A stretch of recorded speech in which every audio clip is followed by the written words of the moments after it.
Anak, kumain ka na doon.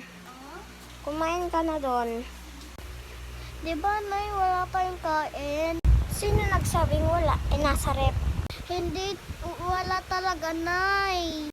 Anong wala? Ang dami kong grocery kahapon na.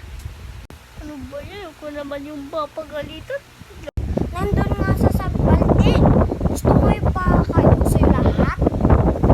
Para matigil na yung bunganga mo. Hindi po, Ma. Tsaka asan pa si Hate? Nandun sa kwarto niya. Natulog. Sige na, pupunta na ako dun sa kwarton ate.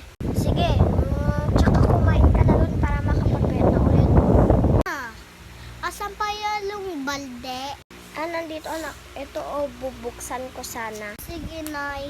Ito na kain ka na Salamat, Nay. Bye guys! Follow for 3.